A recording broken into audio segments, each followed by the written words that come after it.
Johnny Dollar. Hi, it's Bill Tilson, Johnny, at New Jersey State Mutual. Oh, hi, Bill. How are you, boy? Terrible. Good. Now, I'll tell you why I'm calling, and what was that? I said, do you want to buy a pair of skis? Ski. That's right. And did I hear you say you're feeling terrible? You did. Well, what's the matter? North Slope, Chicopee Mountain, New Hampshire, over the weekend. Oh, getting a little too old to tackle that North Slope, huh? No. But if you took a fall on it, a bad one. I sure did, but not the way you think. Oh, you mean you fell for some cute little blonde? No. Doc Hubble and I had just started up the mountain on the ski lift, and my chair broke loose and fell on top of me and almost busted my back. Hurts even to talk about it. Oh. So over the past 3 days, I've been doing nothing but sitting around my apartment here, quietly suffering and feeling sorry for myself. Oh, that's too bad, Johnny. And to make matters worse, Doc has me all strapped up in one of these corsets, one of these sacrolumbar supports. Ooh, brother. I hardly even breathe without wincing. Oh, I'm sorry. So have you had any idea about asking me to tear down there to Jersey? Oh, I wouldn't think of it, Johnny. Well, I better see if I can get hold of somebody else. I'm afraid so. Even if it is Larry Moody that we finally got a line on. Yeah, you better get some other investigator on it.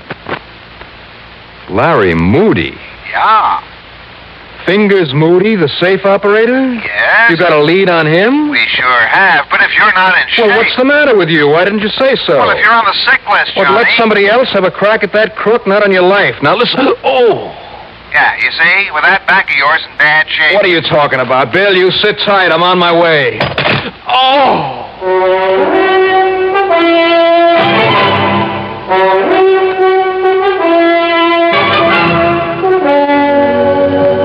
CBS Radio brings you Bob Reddick in the exciting adventures of the man with the action-packed expense account, America's fabulous freelance insurance investigator... Yours truly, Johnny Dollar.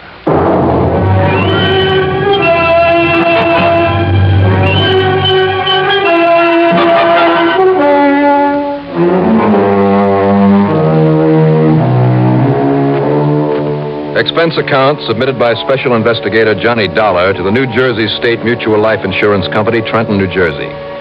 Following is an account of expenses incurred during my investigation of the back off guard.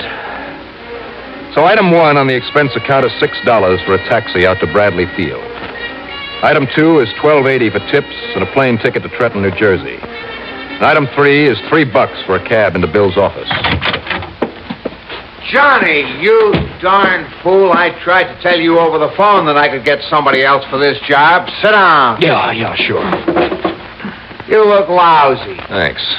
If you had any sense, you would have stayed in your little trundle bed there in Hartford and got over this thing instead of tearing on down here. All finished? Well, you must be out of your mind. What do you think you are, anyway? Superman or something? Bill. And 5 will get you 10 that if your doctor knew you were doing a crazy thing like this... Well, you're not, boy. You're not going to touch this case.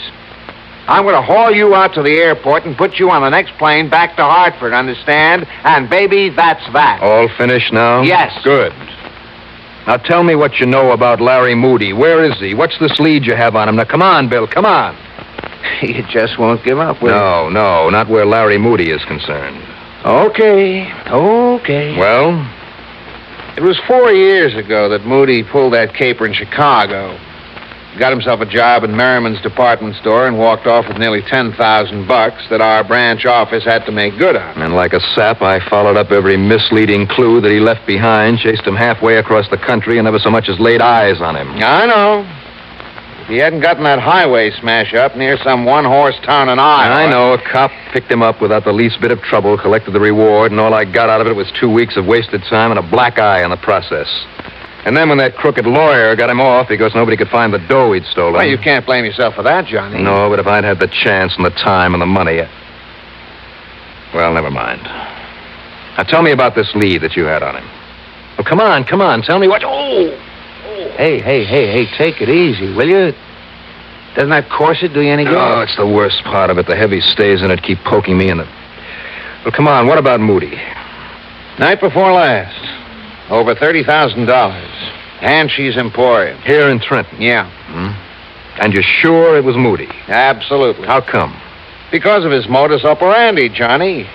Got himself a job in the store, got the lay of the land, somehow learned the combination of the safe. That isn't enough to pin it on a man. Nor a description. Well, Nor the fact that 3 witnesses looked through the National Mug file and positively identified him as the man they saw walking out through the alley in back of the store with a bag containing the loot. Well, now, how do you know the bag? 2 hack drivers and a cleaning woman from there in the store. And he left a trail of $5 and $10 bills for nearly a block. Not even so, Bill. So unless he's changed his habits a lot, Larry Fingers Moody is somewhere in this area. Now, if you can find him, find the money, keep our company from having to shell out some 30... Hello, Tilson speaking. Lieutenant Ivan at headquarters, Mr. Tilson. Oh, yes, Lieutenant, just a minute. Pick up the extension, Johnny. Yeah. Okay, Lieutenant, what is it? Your friend Moody has been picked up. Yeah, where? Down in the little town of Pemberton. Good. Yes, sir. Well, I guess that lets me out. And the money, Lieutenant? Moody, break down and tell where he stashed the money or admit that he ever took it? Yeah, but it's that money that the company... Look, unless you can find it for us... You have any idea how, Mr. Tilson? Yeah. Yes, I have. Johnny, Yeah, I heard. Well, what lets is you out, did you say? Well, if they found him, Bill... Lets you out nothing, Johnny. You find that 33 grand for us.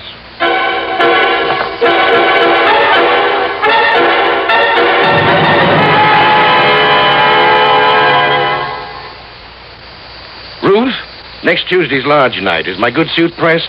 It was sent out. Thought you usually pressed it. If you knew how I felt with nagging backache and the muscular aches and pains I've had lately. Well, you ought to do something about that. Try to get relief. How? Try Doan's Pills. Good advice. That's Doan's Pills, an analgesic and mild diuretic to the kidneys. Nagging backache, also headache, dizziness, and muscular aches and pains may come on with overexertion, emotional upsets, or everyday stress and strain. Doan's pain-relieving action is often the answer, and they also offer mild diuretic action through the kidneys. So if nagging backache is making you feel worn out, tired, and miserable, with restless, sleepless nights, don't wait. Try Doan's Pills, used successfully by millions for over 60 years.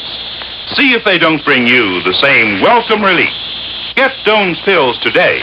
To save money, buy Doan's Big Economy size.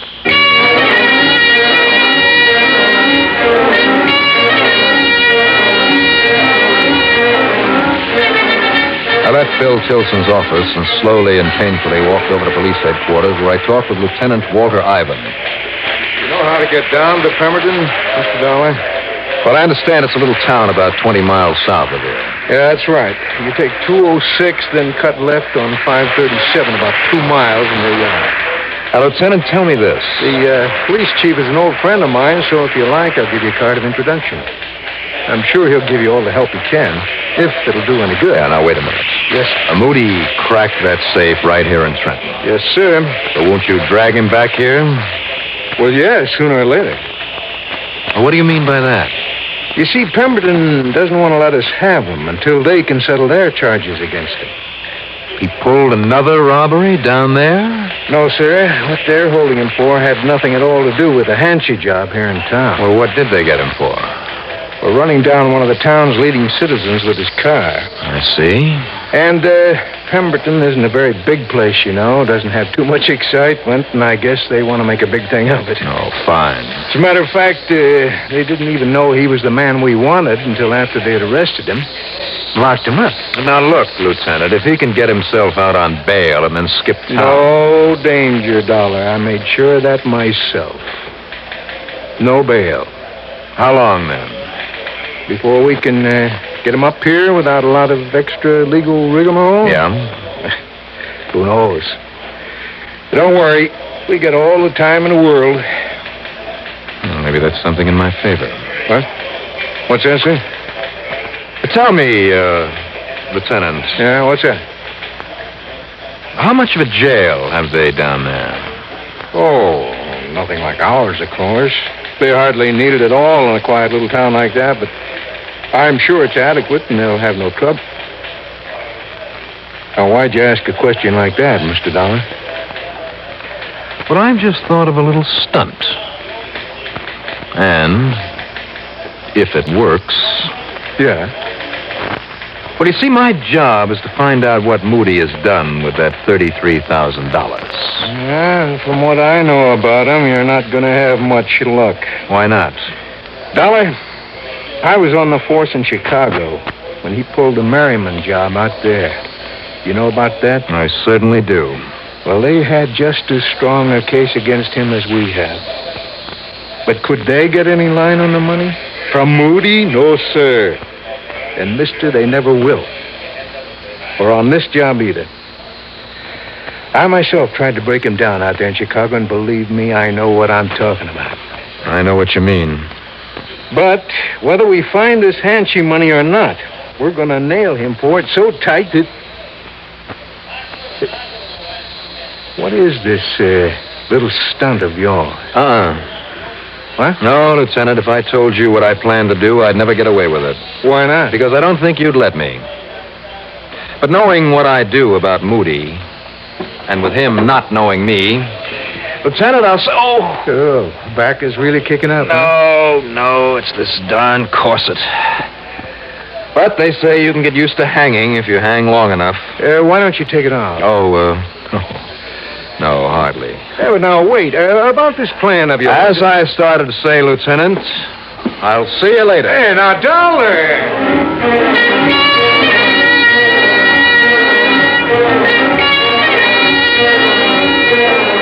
Item 4, 5, whatever it is, 80 cents for a taxi back to Bill Tilson's office. Identification case, keys. Hey, what is all this stuff? Watch, gun. I don't get it, Johnny. Money, except for a couple of bucks. Johnny. Now, just hang on to them for me, Bill. And, here, I better leave this jacket with you. And dirty myself up a bit. You're going out without a coat in this kind of weather? Well, a cashmere jacket wouldn't exactly be in character with what I have in mind. But just exactly what and, do you have got a heater in your car, haven't you? Well, sure, but you have to... My car? So if you'll just let me have the keys to it, Willie, I'll be on my way. Oh, now, look. Keys? Okay. Sure. Here you are. Thanks. Now wish me luck. I'll see you, Bill. No, wait a minute. Where are you going? What are you going to do? I'll see you. The net results. Exactly 17 minutes later, I was rather roughly shoved into what I suppose you'd call a semi-private room. Okay, now get in there. And listen, buddy, until you're ready to talk and tell us who you are, you better not try anything. All right. Take it easy, will you? I got a bad back. I had my way. I'd take that corset off you and let you really suffer for what you tried to do to run down Officer Conroy out Will there. you try it? I'll sue you, buddy. Yeah, sure you will. And if we check the license and find out that car you was driving was stolen... Oh, drop dead. So now I got company. Yeah, who are you? My name is Moody. Larry Moody. Sit down. Make yourself comfortable. Why? You think they're going to keep me in this lousy clink? You really mean that, my friend? That's right. I mean, I'm getting out of here and fast. Breaking out, I suppose. Now, what else? You really think you can? Think I can? I know I can. Let's see. Alone? I mean, you too? Perhaps. Well, my friend? Well, my friend, that, depends.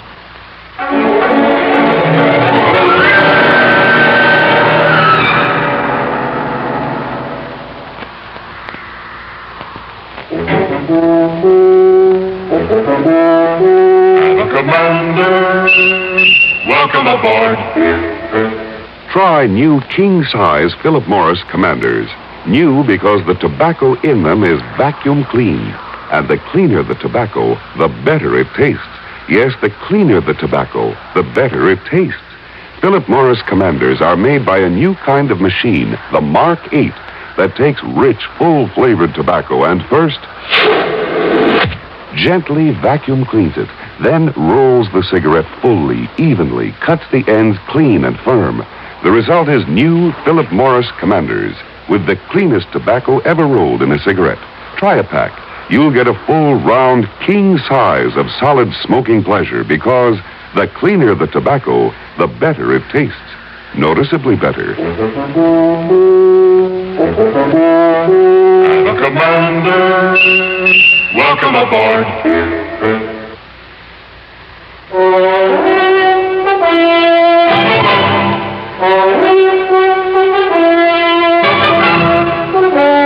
You really think you can get out of this jail? What did you say your name is? I didn't. Call me Mike. Sure, I'm sure. Maybe for a price, I'll take you along, too. You interested? That depends. What do you mean by a price? You say your name is Moody? That's right. Larry Moody. The guy that took that department store for 33 grand? So they say. What's that mean? Unless they can find that money. I mean, with the help of a good attorney. The money? Who said anything about the money? What about the murder rap? What? What are you talking about? That guy you bumped into on the street down here in Pemberton. What else? But you said murder. You mean you didn't hear about him kicking off late this afternoon because of the way you hit him? You what? They're gonna burn you for that, baby. So you What are you didn't trying- know, huh? You didn't know. No. No, listen. Yeah? You're sure you can get out of this jail? Sure, I'm sure. I told you that. And listen, Mike. No. No, I changed my mind. I'm not taking any killer along with me. Mike. Don't you know what they could do to me for that? Please, listen to me. No, baby. I guess maybe I'm just going to sit tight and take the rap for that car I helped myself to. $5,000. What? I'll give you $5,000 of what I got in that store. Baby, I don't hear good. $10,000. Look, I told you, taking a little rap for borrowing somebody's car is one thing, but aiding and abetting a murder, or whatever they call it. Half? Half? Well... Hey, take it easy, will you? My back. Well... Keep your voice down. Half, huh? Yeah. That's over 16. Look, I'll give you 20,000 of it if you'll get me out of here tonight. Well? 20,000. Yeah. Okay. It's a deal. But how? Well, as soon as this joint quiets down for the night. Yeah. Well, you see this corset I got on here under my shirt? What about it? Well, instead of a couple of the steel stays in it that I pulled out a little while ago, Yeah. I got a couple of nice new sharp hacksaw blades. It's pretty corny for this day and age, huh? We'll make it. And also an extra key for that car out there. Had it made in a hardware store just in case. Pretty smart, huh? Mike, you're great. I know.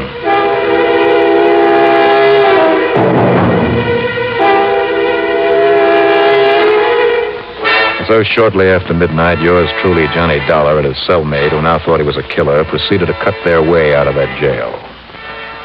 Except for a couple of interruptions when a sleepy night man made his rounds, all went smoothly. By a bit after 3 a.m., we were in Bill Tilson's car following a back road into the outskirts of the tiny town of New Lisbon. All right, Mike. I just follow along the railroad. Sure, Larry. It's a lousy road, though. I certainly hope nobody saw us leave that jail yard back in Pemberton. See any cars following us? No. Well, all right. This sure ain't much of a road. Ah. Stop. Where? Right around back of that tool shed beside the tracks. Mean this little building right here? Yeah. And turn off the lights. There's plenty of moonlight. Whatever you say, baby. All right, now. Now, wait a minute. You mean here's where you got all the dough stashed? Up under the eaves of that tool shack. Wait for me. You want some help? No, I'll be right back.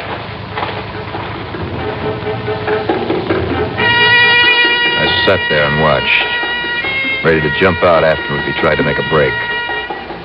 After all, I had no guarantee that he wouldn't try a double cross, or even that he really did have the money out there.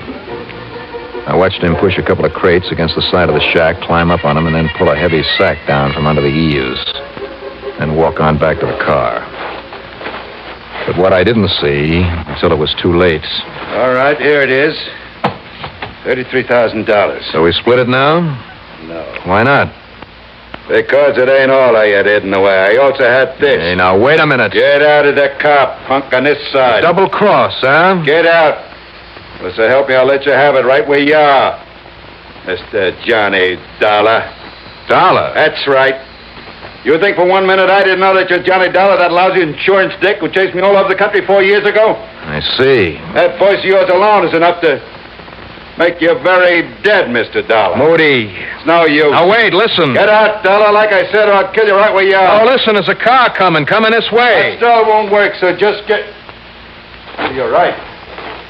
There's no light. Because it followed our lights. Now, listen. That means a police car. Now, let me in there. Not you, baby. Come back! You know something? That was a police car. It had been following us all the way from the jail in Pemberton. And the only reason they let us break out was because Bill Tilson, reading my mind, I guess, had called the chief of police, had told him who I was. And the chief figured out why I'd got myself locked up and what I was up to. He and his boys nabbed Larry Moody with no trouble at all. The moral of the story? Don't ever underestimate the ability of a small-town cop. Oh, I beg your pardon. Police officer. Expense account total, including the trip home, $82.80. Yours truly, Johnny Dollar.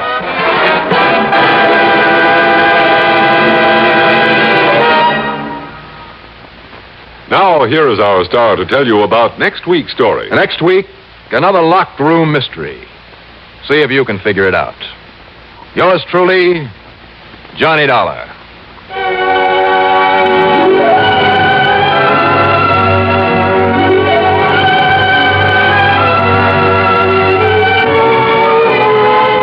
Yours truly, Johnny Dollar, starring Bob Reddick, is written by Jack Johnstone, musical supervision by Ethel Huber. Heard in our cast were Robert Dryden as Bill Tilson, Santos Ortega as Larry Moody, Lawson Zerby as Lieutenant Walter Ivan, and Jack Grimes as the police officer. Be sure to join us next week, same time and station, for another exciting story of Yours truly, Johnny Dollar. This is Art Hanna speaking. For your listening enjoyment, John Lund as Johnny Dollar. This is Mitchell, Dollar.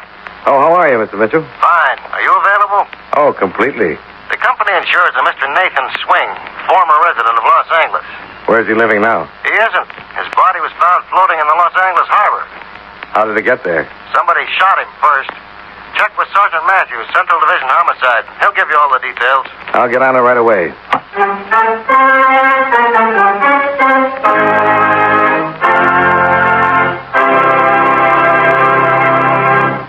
I'd like to borrow a few moments from our show to ask you a question.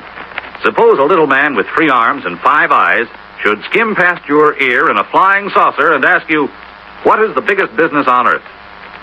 To be truthful, you would have to tell him that the biggest business in our world employs about 350,000 people, handles 25 billion items every year, transacts $14 billion worth of business in all of its 43,000 branch offices each year, but never clears a profit. Well, maybe such a business sounds out of this world to you, but it actually exists and functions. That big business is the United States Post Office Department, headed by the Postmaster General. Naturally, the work of the post office isn't only the collecting and delivery of mail. Some of the employees of the post office are bookkeepers. Some are engineers. Some plan building layouts and devise gadgets to give you better mail service. Others keep mailbox keys and locks and the 5 million mail bags in good condition. And here's an interesting sidelight for you. Did you know that mail bags have 13 stripes on them to represent the 13 original states? The Post Office Department has many other types of employees, such as the Post Office Detective Force or Postal Inspectors. Their job is to see that no money is stolen from the mail and to track down racketeers who try to sell worthless merchandise by mail. Then there are the workers in the Postal Savings Department. That's a government-operated savings bank with branches in the various post offices. It comes under the supervision of not only the Postmaster General, but also the Attorney General and the Secretary of the Treasury. All in all, the Post Office Department of our United States government is a mighty busy organization. working on behalf of each and every one of us.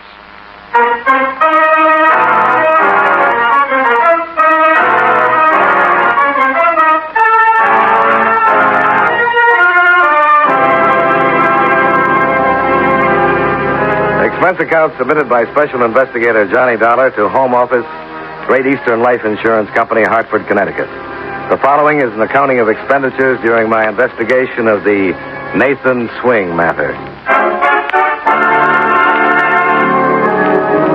Expense account item 1, $198.35. Plane fare and incidentals from Hartford to Los Angeles.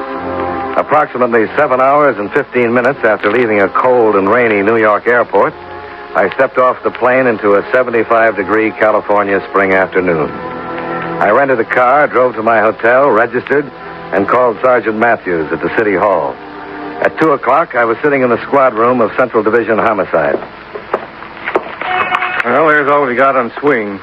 We knew him pretty well. Been picked up 4 or 5 times on minor charges. 1 conviction, bookmaking, June of 48. Shot once in the chest, once in the right shoulder. You got any leads? Well, nothing definite. You ever heard of Jimmy Durando? Yeah, big operator out here, isn't he? About the biggest. Stooley claims a couple of Durando's boys made contact with Swing. Of course, we can't prove it. And as far as we know, Durando hasn't ever had too much to do with Swing. Swing used to book his bets, but they were never very friendly. Swing's small time, not the type that would particularly appeal to Durando. Then why have him killed? I don't know.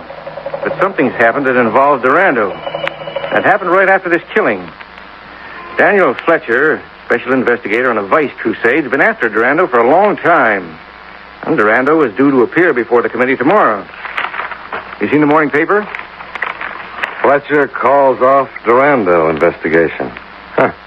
In his statement to the press, Fletcher said he felt there just wasn't enough evidence to warrant investigation. Well, what did he call the investigation for in the first place? Yeah.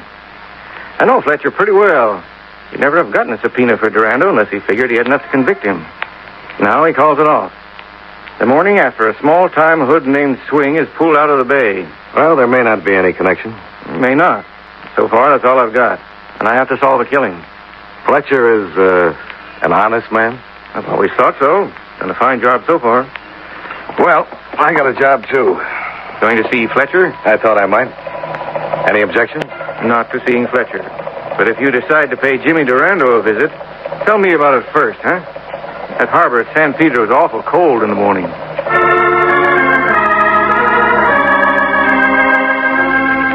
The sergeant gave me the address where I could find Daniel Fletcher. I walked over to the Equitable Building on Spring Street. Fletcher's secretary informed me her boss wasn't coming into the office that day, so I checked back with the sergeant, and he gave me Fletcher's home address. I drove out to Beverly Hills and turned north off Sunset on a beautiful winding street fronted on both sides by big, expensive homes. The Fletcher house was the last one on the block, a white colonial set back a few hundred feet from the street. Yes? Is Mr. Fletcher in? Who may I say is calling, sir? Johnny Dollar. Tell him it's about... Mr. Dollar, sir. Yes? What can I do for you? Well, I'd like to talk to you, Mr. Fletcher. I'm from the Great Eastern Life Insurance Company. I'm not insured with your company. Yes, I know. Well, what do you want? I'd rather talk to you alone. That's all, William. Yes, sir. Couldn't we take this business up at my office, Mr. Dollar? I went to your office. It's about a killing, Mr. Fletcher. Killing? A murder. A man named Swing. Nathan Swing. Oh, what's this got to do with me? I don't know. Come in. Now, what about this Nathan Swing? Well, I thought maybe you could tell me. What would I know about him? Well, you know who he is. I'm in the habit of reading the morning papers, but I'm not in the habit of discussing matters like this in my home. I think we'll let the matter drop until tomorrow. You can call my office for an appointment. Okay. I'll see what Jimmy Durando has to say about it. Now, wait just a minute. What do you think you're doing? What's all this about? Well, I just said I was going to talk to Durando. If that makes you sore, I apologize. What's Durando got to do with this killing? I didn't say he had anything to do Now, with it. listen, Dollar. I'm an old hand at beating around the bush. Yeah, obviously. I mean dealing with people who beat around the bush. I don't like it. That makes us even. And I don't like guys who try to throw their weight around. Well, we agree on a lot of things. What's the matter with you? Don't you like your job? Oh, it's a living. Well, I suggest if you want to keep it, you'd better start doing things a little differently. I suggest you tell that to the people who pay me. I had that in mind. Well, suit yourself. I have to solve a killing. And until my company says lay off, I'm going right ahead. I told you, Dollar, I don't like people pushing their way into my home. Who push? You know, I think Sergeant Matthews had a pretty good hunch. Matthews? What's he got to do with it? Give him a call. He'll tell you all about it. Dollar, I'm going to give you a warning. Well, make it quick. I want to get out in the fresh air. Dad, Mary, what are you doing out of bed? I thought maybe... Sweetheart, get back up in bed. William, you shouldn't have come down, my dear. Who are you talking to? Is it about Jimmy? It's nothing important now. Come on, honey. William! I feel so terrible. Now, dear, it's all right. Yes, Mr. Fletcher? Take Miss Fletcher back up to her room. I don't want to sleep anymore. I keep dreaming. Dad, please. Come on now, dear. It's going to be all right. Go ahead. Yes, sir. Hello, miss. My daughter, I think you'd better leave now, Mr. Dollar.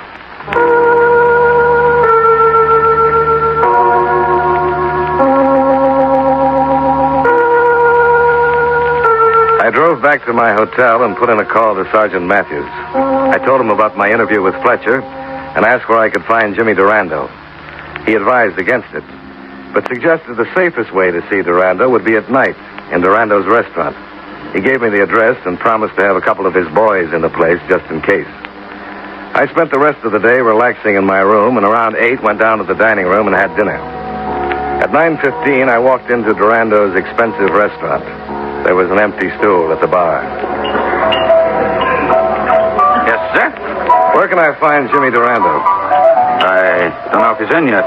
Take my word for it, he's in. Up to his neck. I'm just a bartender, mister. If you want Mr. Durando, you better handle it yourself.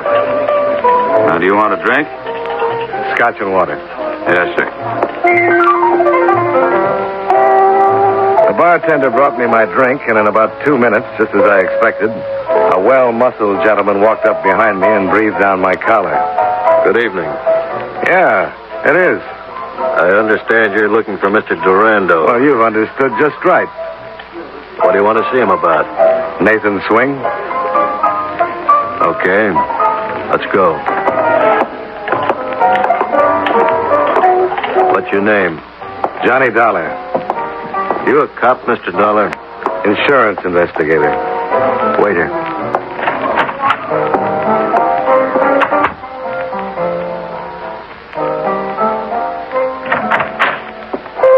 Okay.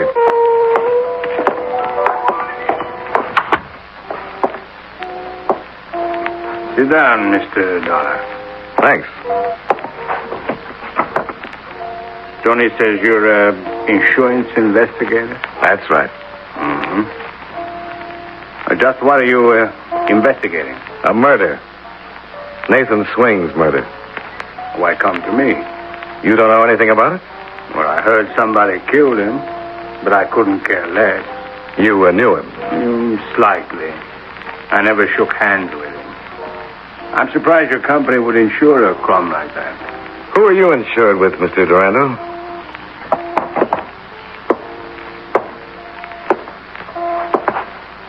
I carry my own insurance. You must pay pretty high rates. What do you mean? Well, one day it looks like you're going to be locked up for keeps. The next day, the whole thing's called off. You got a pretty good policy. I thought you came here to talk about Nathan Swing. I thought I was. I don't know what all this is about, Dollar, but I don't like you. You want some advice? Oh, by all means. Don't bother me anymore. It sounds a little bit like a threat, Mr. Durando. I'm glad you noticed. So am I. Well, see you around. Oh, now, Tony, you're not being very nice. How am I going to open the door with your big stomach in the way? You want him to open the door, Mr. Durando? You can open it for him. Thanks, Tony. My pleasure.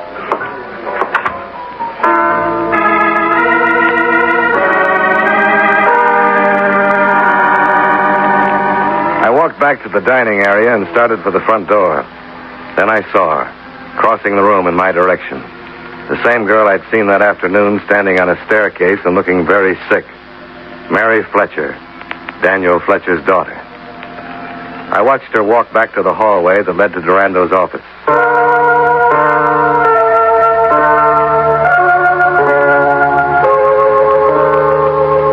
I waited in front of the cafe for 20 minutes, and finally she came out. She looked sicker than she had that afternoon. She climbed into her car and drove west. I followed. She drove to the beach and parked at the end of a deserted fishing pier. I got out of my car and walked through the darkness to the end of the pier. She was standing near the rail, looking down at the water. No, let me go. Come on, stop let it. Let me go away. Take it easy. I'm sorry I had to hit you, but a high dive never solves anything. Come on. Let's go sit in your car. Come on.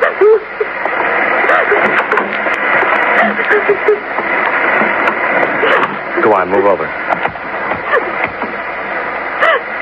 Why did you stop me? Why did you let me jump? Now, just try and relax. Here. Have a cigarette. No. Who are you? You saw me this afternoon at your father's. My name is Dollar.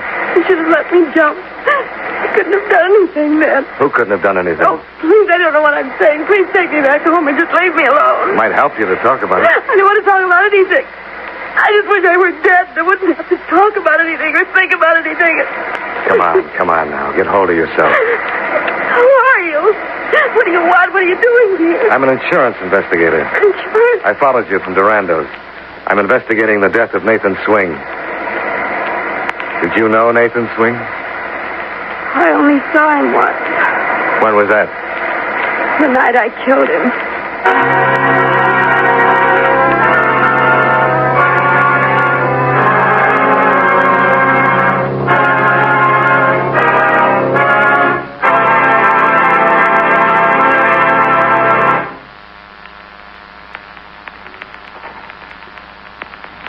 You know, many great men have attained the highest office in our land, the presidency of the United States. Can you guess the name of this man? On August 2nd, 1923, his oath of office was administered by his father, a justice of the peace. Within 3 years after he became president, the national debt was reduced by $2 billion. His presidency was marked by continued national prosperity. The country's income increased, and the people's wages were high. He improved relations between the United States and Mexico with the help of his goodwill ambassador, Dwight Morrow. He was known for his dry humor, common sense, and the faculty for measuring his words before he spoke. If you don't have his name by now, here's one more clue. During his administration, the Soldiers' Bonus Bill was passed. Who was he? Calvin Coolidge, 30th President of the United States. His life is part of your American heritage.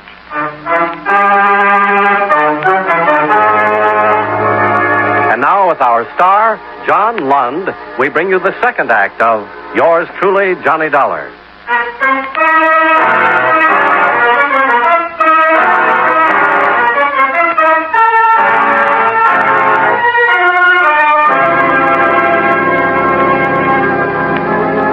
Mary Fletcher sat in the darkness facing me. She wasn't crying anymore. If she were telling the truth, I'd found the murderer of Nathan Swing. That's right. I killed him. I don't know why I'm telling you. This will ruin my father. I just have to get it out in the open. I can't keep it locked up anymore. Well, why don't you tell me the whole thing? All right. I'll have that cigarette now. Yeah, sure. Thanks. You'd have found out sooner or later you saw me at Jimmy's. Durando's? Yes. I've been seeing Jimmy for quite a while. I know it's pretty terrible. I guess I knew how wrong it was when I was seeing him. Your father didn't know about it. No. He didn't find out about it until Jimmy told him. Puts Durando in a pretty nice spot. Going around with the daughter of the man who's trying to send him to prison. I'm not going to try to justify it. I was in love with him. And he told your father? He told him I'd killed Nathan Swing.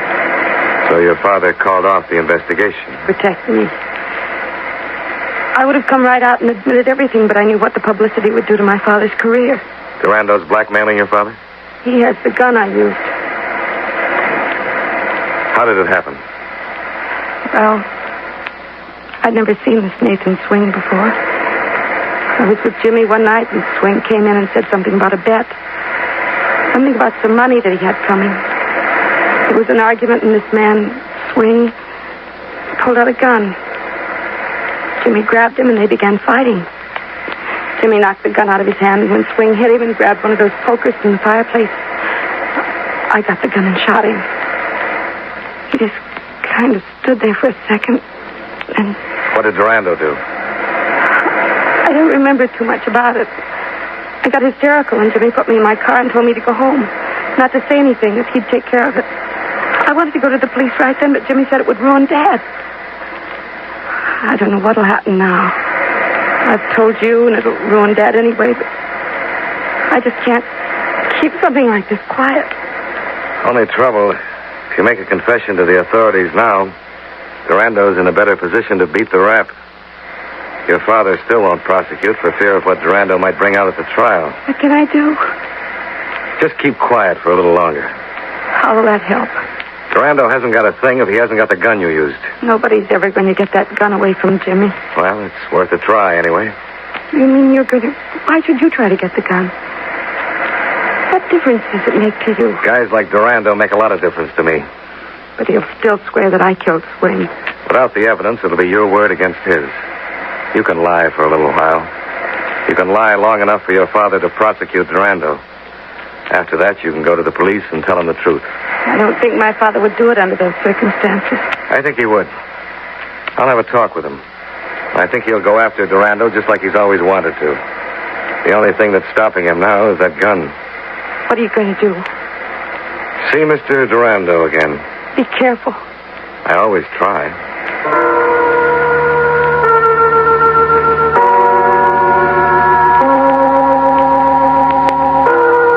I watched her turn out on the Malibu highway and head back for town. Then I drove my rented convertible back to Durando's cafe.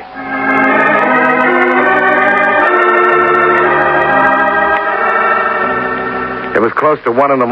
when I pulled up across the street and sat for a while trying to figure out what to do. An alley ran between the cafe and another building. I remembered Durando's office.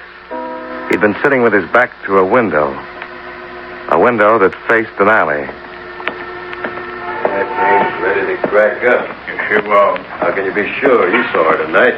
You really think she can hold out long? Look, it's my neck. I got to do the work. I got a stake in this, too, remember. Wait a minute. What's the matter? I'm going to shut the window. Look, as long as you're worried, why don't you just... I couldn't hear them anymore, so I stayed close to the building and looked in.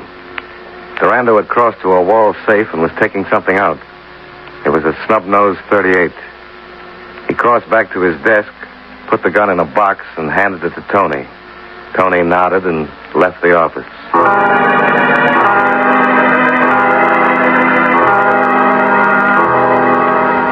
Tony wasn't hard to stay with. I picked him up in front of the cafe and tailed him east across town to the Union Station. He headed for a row of public lockers and stopped at one. What you got in the box, Tony? Huh? Let's have it. Running down the ramp to the passenger tunnel. At the end of the ramp, he stopped and drew his gun. After the shot, he turned into one of the tunnels and ran up to the loading platform.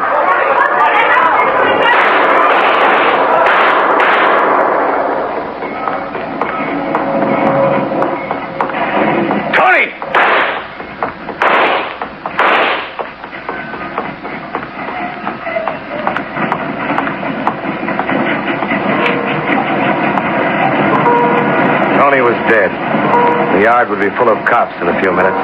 I didn't want to hang around to make explanations. I took the box with the gun in it and cut across the yard. Sergeant Matthews. This is Dollar. Oh, just on my way out. I've been trying to get you. I'm calling from a gas station phone booth. I want Durando's home address. I don't think I should give it to you. Look, I'm onto something. I know. I had 2 men staked out in Durando's tonight. They saw the Fletcher girl come in and reported you followed her. She's home by now. I'll tell you all about it after I see Durando. Okay. I have to check on a shooting at the Union Station. I'll meet you in my office in an hour. No, meet me at Durando's in an hour. All right. He lives in Beverly Hills, 1818 North Foothills. Thanks.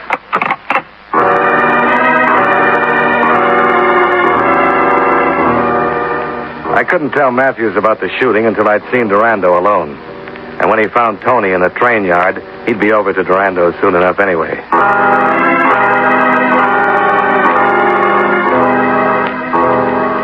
I drove out Wilshire and turned north when I reached Beverly Hills. I found Durando's house and parked on a side street. The house was dark. Durando was obviously either in bed or still at the club. I climbed the high fence and dropped down into the garden, cut across the flower beds to the rear of the house, and located the big French doors that led to the study. I tried them, but they were locked. I was just turning away when...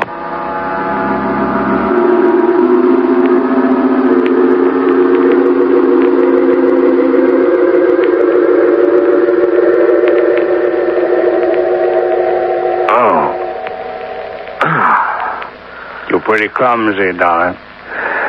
Yeah. But you're not, Durando. Who hit you? You're kidding? No, not a bit. One of my guards found you lying on the terrace and brought you in here. You're lucky you were unconscious or he would have shot you. Well, it looks like you're going to take care of that anyway. You're trespassing. It'll be very legal. Oh, that's a new wrinkle for you. Who hit you? Well, if you don't know, I certainly don't. Where's Tony? How do I know? I found the box lying next to you. Where's the gun? Well, if it's not in the box, I couldn't tell you. You killed Tony? Unless he's got 9 lives. How'd you find out about the gun? You got an alley in back of your cafe. You couldn't have heard much. You must have talked to Mary. Suit yourself. Okay, get up. Now tell me all about it, or I'll blow you apart right here. Maybe I'm lying. Maybe I do know where that gun is. I doubt it. I don't think you'll take a chance. I've been taking chances all my life, Dollar. And you know, I'd like to kill you. The police will be here any minute. Yeah, sure. I called Sergeant Matthews right after Tony died at the station. How do you think I got your address? I want to know where that gun is. And you better ask the guy who hit me over the head. All right. You're going to get it right in the face. No, he isn't. She'd been standing back in the shadows near the door that led to the hallway. When she stepped out, she was pointing the snub-nosed .38 right at Durando's middle. He turned, and they both fired together.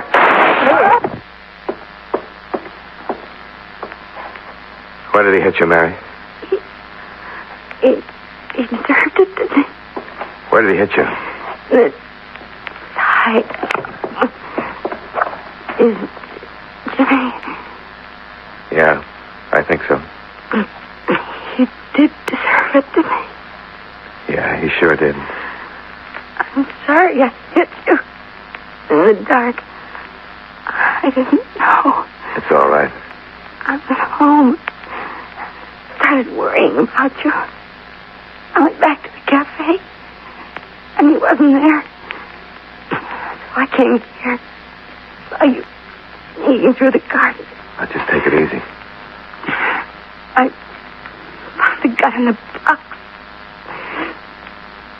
Tell Dad I'm sorry about it.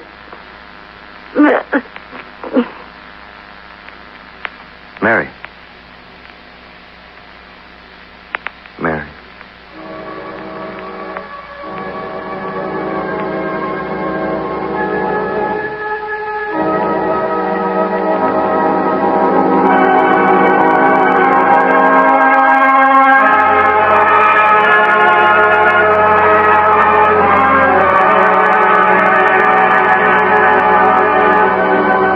Durando was dead, and Fletcher wouldn't have to prosecute.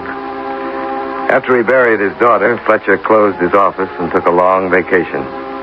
Maybe it helped some, but I doubt it. Expense account item 2, $45.75, hotel bill and incidentals. Item 3, $35, car rental.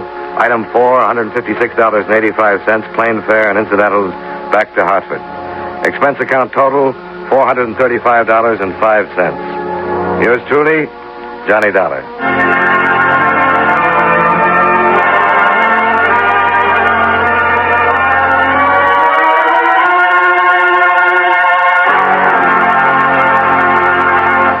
Yours truly, Johnny Dollar, stars John Lund in the title role and was written by Blake Edwards with music by Eddie Dunstetter. Featured in tonight's cast were Clayton Post, Tim Graham, Dick Ryan, William Johnstone, Virginia Gregg, David Young, and Jay Novello. Yours truly, Johnny Dollar, is produced and directed by Jaime Del Valle. This is Charles Lyon, inviting you to join us again next week at this time when, from Hollywood, John Lund returns as... Yours truly, Johnny Dollar. Time now for Edmund O'Brien as... Yours truly, Johnny Dollar.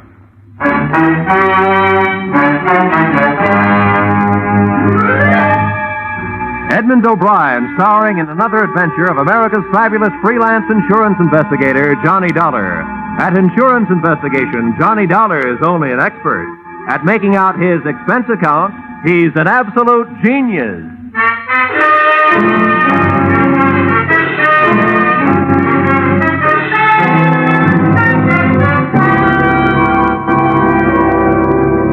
Expense account, submitted by Special Investigator Johnny Dollar to the Great Columbian Life Insurance Company.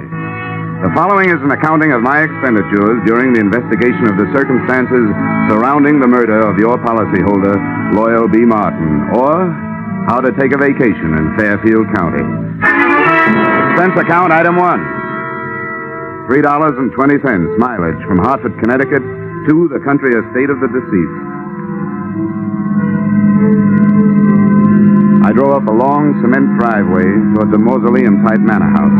There were rolling green lawns liberally sprinkled with statuary, and the thought occurred to me that if he had spent much of his life here, the late Mr. Martin was most fortunate. He'd feel right at home in a cemetery.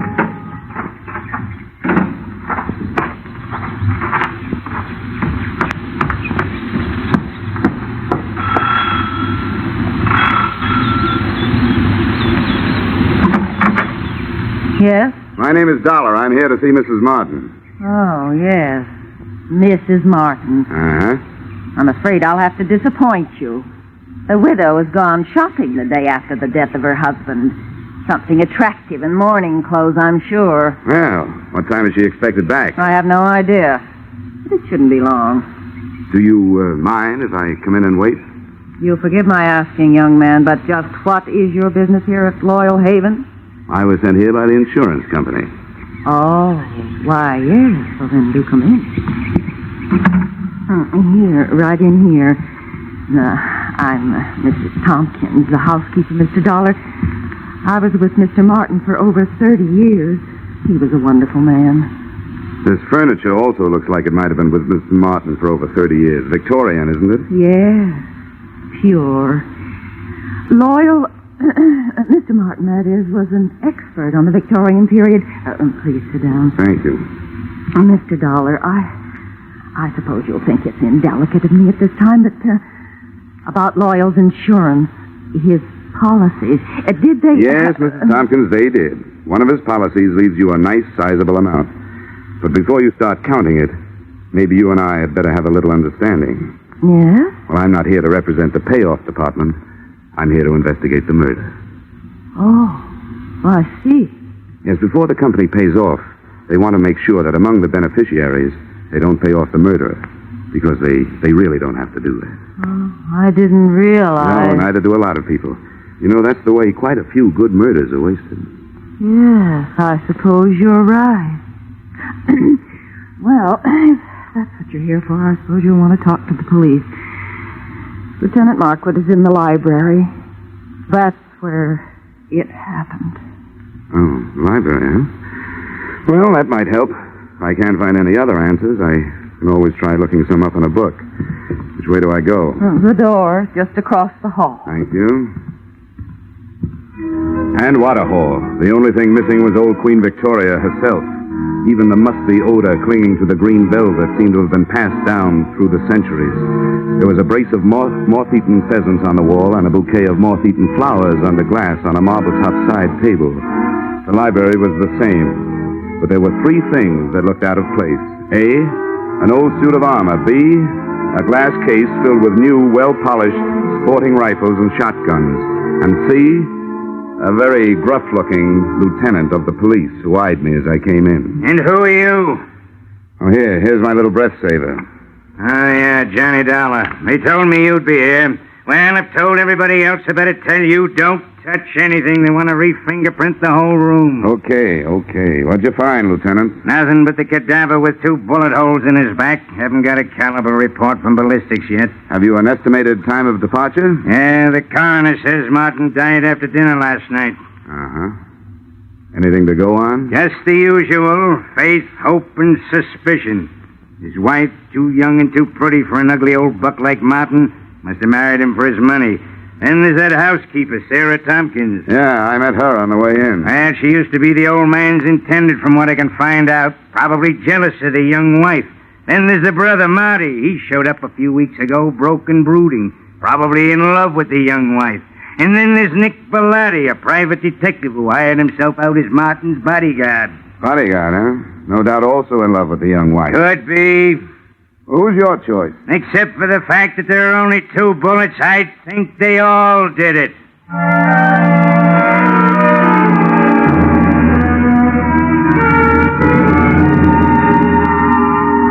The nose through which Lieutenant Markwood talked was a long one, and in more ways than one, a horn of plenty, for out of it had poured enough motives and suspects to furnish a dozen murders. I started through this cast of characters and found that all of them had very little to say and didn't want to say it. The first I dug up was the bodyguard, my brother investigator, Nick Bellotti, as he returned from a horseback ride. Glad to have you on the case, Dollar. The police have tied my hands. They told me to stay out of it, but to stick around. Have you got any ideas? Everybody seems to think it was an inside job, that somebody in the household did it. I'm not so sure. The reason I was around was because old man Martin made too many dollars and too many enemies doing it. But that's only my opinion. Why don't you talk to the old boy's younger brother, Marty?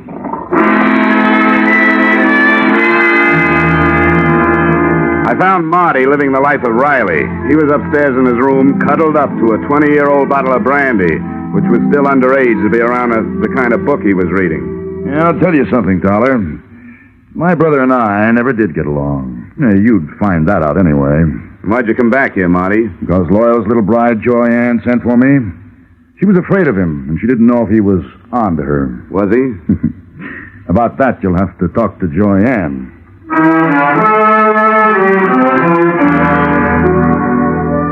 Joy-Ann didn't get home until 3 o'clock in the afternoon. I caught up with her 20 minutes later as she came dripping out of the swimming pool. The suit she was wearing would have gotten her pinched on the Riviera. Oh, that was refreshing. It certainly is. Toss me that towel, will you? Yeah, surely. Here, Mrs. Martin. Joy-Ann, I hate formality. Who are you? Well, I'm from the insurance company, here to find out whether you killed your husband or not.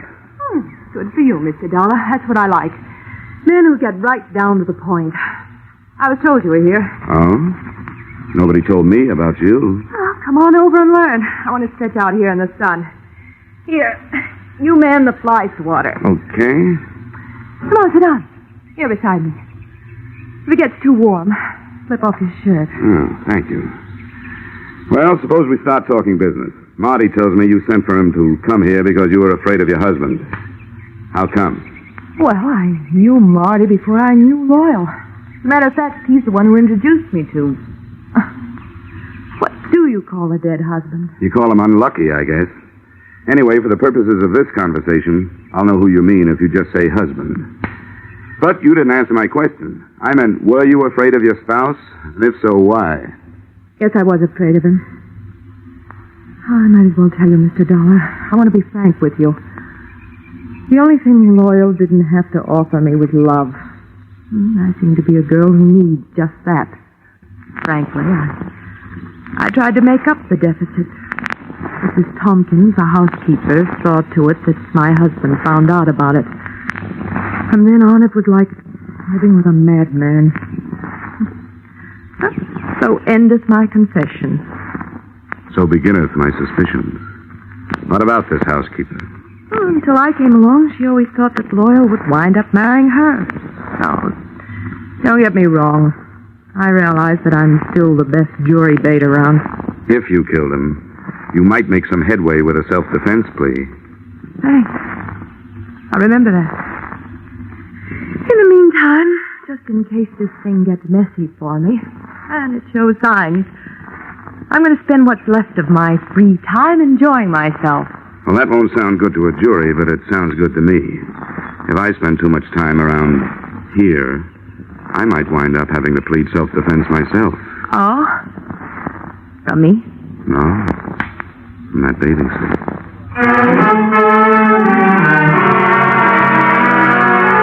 I spent the rest of the afternoon trying to keep 2 eyes on 4 people, reading from left to right.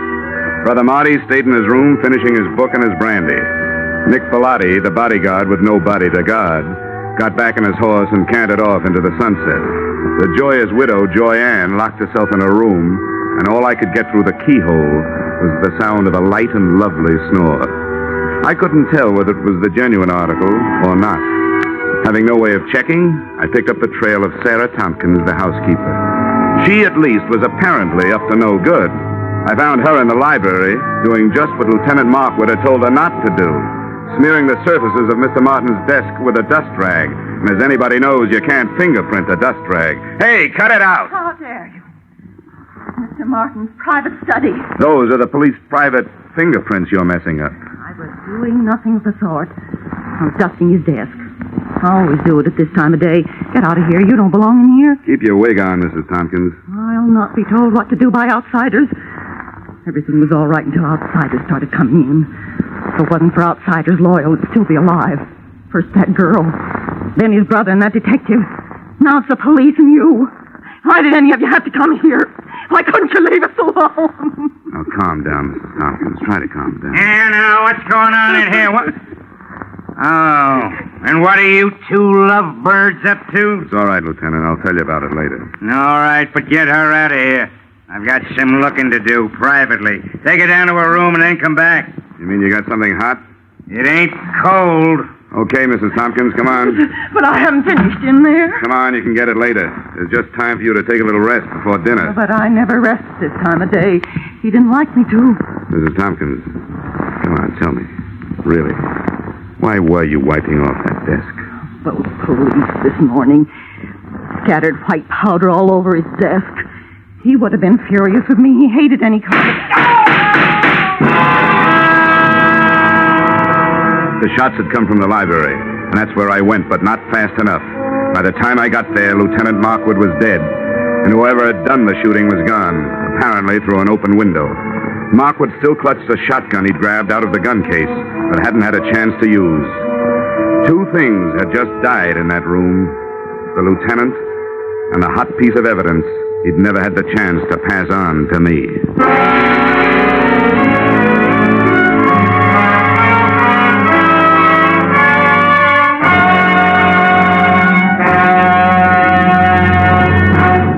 In just a moment, we return to the second act of Johnny Dollar. But first, the cream of the wit and the best of the music, which Arthur Godfrey brings you in the daytime on CBS, can now be heard on Godfrey's Digest, a new Saturday evening show heard on most of these same CBS stations. Listen tomorrow night and hear the week's fastest flashes of the Godfrey humor, the top songs sung by Jeanette Davis and Bill Lawrence, the finest singing of the Mariners. Arthur Godfrey's Digest and the Goldbergs are the latest addition to CBS's Great Saturday Nights. Now, with our star, Edmund O'Brien, we return to the second act of yours truly, Johnny Dollar.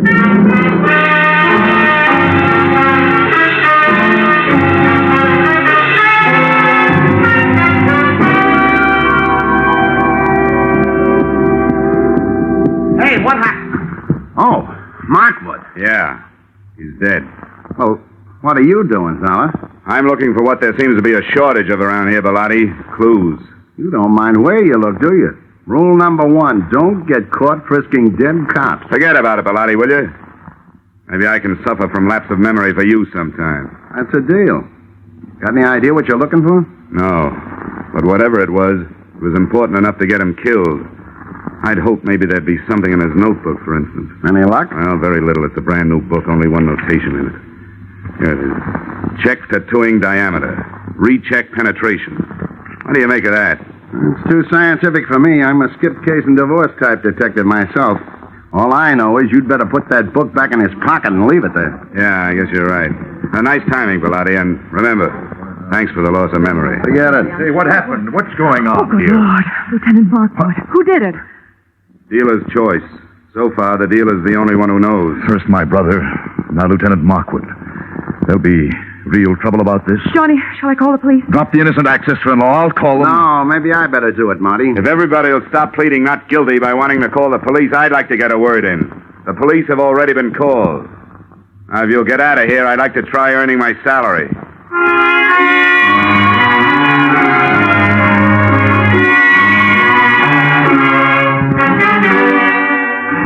If I had had longer ears and more soulful eyes, I would have been all bloodhound, because I could sniff out the first of the trail. The smell of cordite told me that Lieutenant Markwood's killer had either been inside the room when he fired, or just outside with the weapon pointed through the still-open window.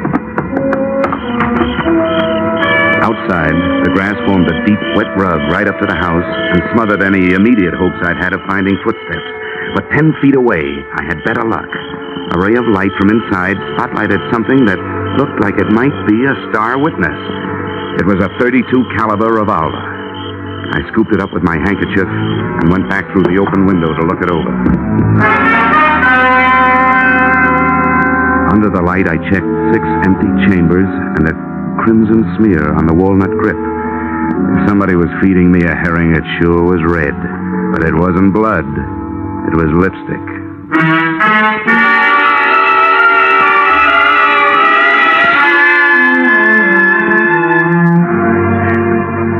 I'd like to introduce myself, Dollar. I'm Sergeant Noir McDougal. How are you, Sergeant?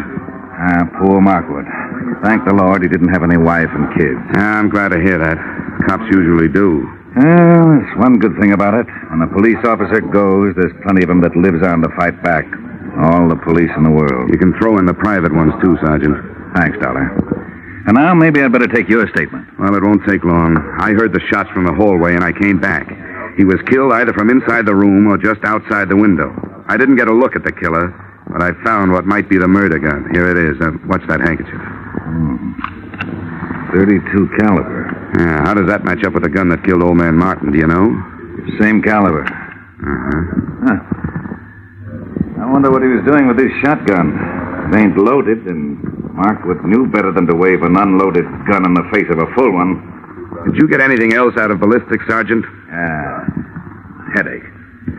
Dollar, what we got from ballistics don't add up with what we got from autopsy. Well, how's that? Those 2 slugs entered Martin's body 1.5 inches apart. But, according to the shallow penetration, they were fired from a distance of 300 yards. Now, do you know anybody who could do that kind of shooting with a .32? Well, that's pretty fancy shooting. Could it have been done with a stationary mount? No, not a chance. The body would have started falling after the first shot, and you can't re-aim a stationary mount that fast. Yeah, you're right. You know, I didn't have a chance to spend much time with Markwood before he got it, so I don't have much to work on. You got anything to spare? Just a lot of routine confusion so far. You know yourself, Dollar. You take 4 witnesses, you're bound to get at least 2 different stories. Now, 2 of the people that heard the shooting when Martin got killed last night said they heard 2 shots. The other 2 ear witnesses said they heard 1. The only thing the whole 4 agree on is that they didn't see anything. Well, that sounds familiar. Thanks anyway, Sergeant. Sure, anytime. Hey, Sam. Yeah? Take this gun into town. Tell ballistics to run it through for fingerprints and check it against those slugs in the Martin case. I want to report right away. I hitched the ride with that gun into the ballistics department. While waiting for the test to be made, I asked some questions, and I came up with a real brain buster. Despite the fact that the penetration report said that Martin had been shot from a distance of 300 yards, his skin and clothing had been tattooed with powder, indicating the shots had been fired at close range. The tree that little puzzler put me up would have made the giant redwood forest look like a hedge. Then they gave me the ballistic report. The glands and grooves scored into the slugs by the revolver barrel proved that both Loyal Martin and Lieutenant Markwood had been killed by the .32 caliber gun I'd picked up in the yard. No prints on it. Registered owner, the young lady who looked much better in a bathing suit than she'd ever look in the electric chair. The widow, Joyanne Martin.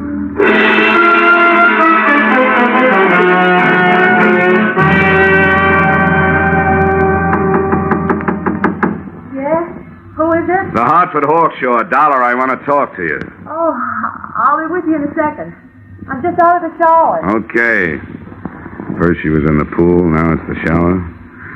She's also in plenty of hot water. Hi. Don't pay any attention to my hair. Don't worry, I won't. I suppose you think it's a silly time of night for me to be taking a shower, but I thought it might help me to get to sleep. Well, I'm afraid I won't. Hi, Johnny. You were pretty careless with that gun, weren't you? What gun? Oh, that handy little .32 caliber gun with a handy little registration number engraved on it that told the nasty old police that you bought it 6 weeks ago. Well, my gun's right here in the drawer. I bought it to protect myself from my husband. Here it is. Oh, Johnny. Johnny, it's gone. It's real gone. It's done gone and killed 2 men so far. And if you can't do some fast talking and some fast proving, it stands a good chance of shortening your pretty little life expectancy. Somebody must have stolen it. Oh, no. That's not even a down payment on a story. Oh, but Johnny, there's a whole house full of people who could have done it. Not only that, they'd be glad to get me out of the way if they could. Why? Well, Mrs. Thompson, because she hates me. Loyal's brother Marty, because I stand to inherit everything. What about Nick Bellotti? Doesn't he have an axe to grind? I don't know what it could be. Okay, skip it. Tell me, you remember hearing 2 shots being fired around here any time before your husband was killed? Probably away from the house? Why do you ask that? Because I want to know, did you? You amaze me. Yes, I did hear 2 shots. The day before Loyal was killed. I was horseback riding down by the walnut grove. I remember because my horse shied. Well, this is coming a bit too readily to be readily believed. But how big is that walnut grove? Not very big. Yeah? Can you spot those shots a little closer? They sounded as if they came from about the middle. I didn't stay to find out. I guess I frighten easily. Yeah, you frighten me easily. Why, Johnny? Why? I'll tell you why. Because whether you shot anybody or not, you're a murder, baby. Oh, Johnny, I didn't kill them. Got to believe me, Johnny. I don't have to. But just for a minute, I will. What is there about police drivers? Even out in the country, they got to lay on those sirens. Johnny, please. Come on, you better get dressed, sweetheart. I told them I'd keep you occupied till they got here. Why, you... The police took Joyanne and her hurt feelings off to the pokey. I took myself and my hurt cheek off to bed. The next thing I had to do had to be done by daylight. So I took over Joyanne's painfully empty and prettily perfumed sack, set the alarm for dawn, and snort up a storm.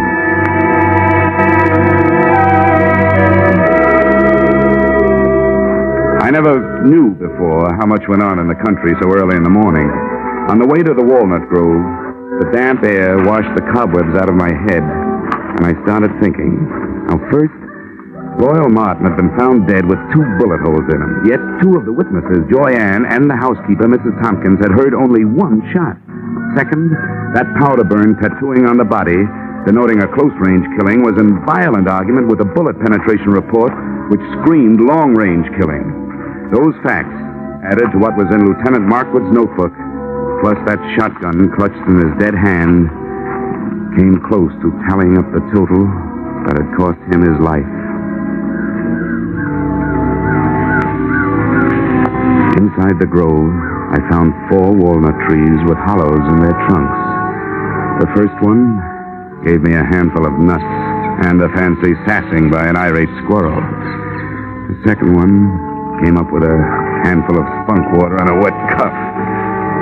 And the third, I found what I was looking for. I found about 2 pecks of clean cotton waste. That is, clean, except for some powder burns. Everything was falling into place, including a blunt instrument which hit me on the head from behind. But before I hit the ground, I saw Brother Marty Martin legging it back towards the house.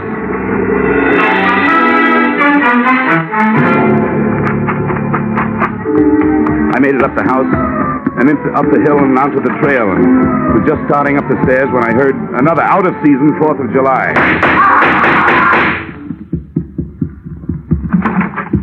Okay, Dollar. I got him. Yeah. So I see. It was self-defense. I had to do it. I hated to butt in on your case, but all of a sudden everything stacked up and I knew he was your man. When I threw it in his teeth, he made a try for his gun, so I dropped him. You sure did, Bellotti. Well, I owe you a lot of thanks. But if you don't mind, I'll take over from here. Sure, help yourself. Good. And, I think the first thing you'd better do is hightail it into town, get your story filed with the police. Yeah, I guess you're right. You're all straight now, so you can back me up. 100%, Nick, all the way. Now get going. Come on. Okay, Dollar. See you later.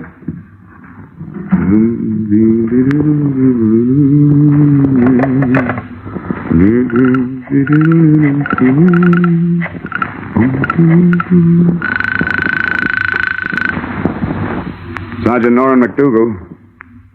Yes, sir. Sergeant McDougal. Johnny Dollar, Sergeant. Oh, yeah, Dollar. What's new? Well, just another corpse. And in just about 15 minutes, the guy who made it one and conspired on the other 2 killings is going to walk right into your arms through the station house door. What? Who is it? Nick Bellotti, New York private license. He just shot his partner in this thing, Marty Martin. You're crazy. What about this girl? It was her gun. That was their fondest hope, Sergeant, to pin it on her. They borrowed her gun, fired 2 slugs from it into some cotton waste, then took the slugs and stuck them in a shotgun shell. 1 shot, just like both ladies said they heard. The shotgun Lieutenant Markwood was looking at when he died was really the Martin murder weapon. Oh, that takes care of the powder burns and the shallow penetration, yeah. Well, thanks a lot, Dollar. I'll be waiting for him. Hey, wait a minute. What's he walking in here for under his own power? To tell you an early morning bedtime story, just before you go off duty. He'll give you a pitch about a self-defense killing. It's a lie. The victim wasn't carrying a gun. If he had been, he would have used it on me. But he didn't. He used a sap. The sap.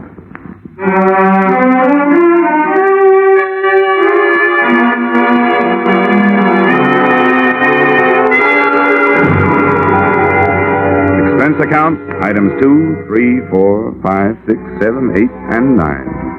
$624 entertainment. Appeasing a rich widow with rich taste. Expense account, items 1 through 13 inclusive.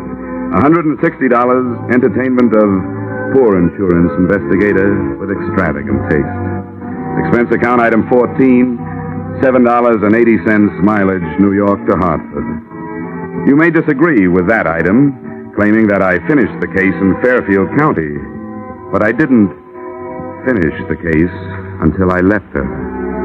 And New York City is where I left her. Expense account total, $823.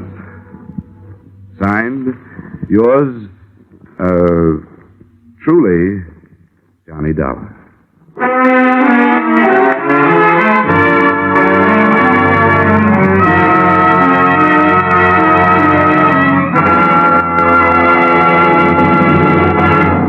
Yours truly, Johnny Dollar, stars Edmund O'Brien in the title role and is written by Paul Dudley and Gil Dowd, with music composed and conducted by Leith Stevens. Edmund O'Brien can currently be seen starring in the Harry M. Popkin United Artists production, DOA. Featured in our cast were Irene Tedrow, Walter Burke, Ted DeCorsia, John Daner, Gene Bates, and Ed Begley. Yours truly, Johnny Dollar, is produced and directed by Jaime Del Valle.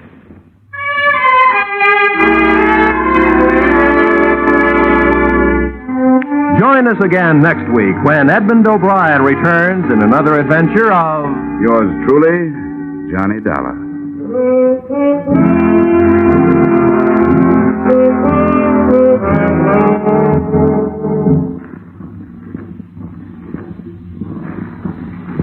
Ladies and gentlemen, CBS invites you to hear Senator Brian McMahon on the Capitol cloakroom over most of these same Columbia stations tomorrow night. Senator McMahon is chairman of the Joint Congressional Committee on Atomic Energy. And when he's interviewed by CBS newsmen Eric Severide, Bill Shadell, and Griffin Bancroft, this will be the first detailed discussion of the hydrogen bomb and its implications. Remember, the first discussion by a high government official since President Truman's historic announcement earlier this week. Remember, that's CBS's Capitol Cloakroom, tomorrow night at 10:30 p.m. over most of these same CBS stations. Be sure and be listening. This is CBS, where, incidentally, Arthur Godfrey's Digest of Wit and Humor is also heard every Saturday night. The Columbia Broadcasting System.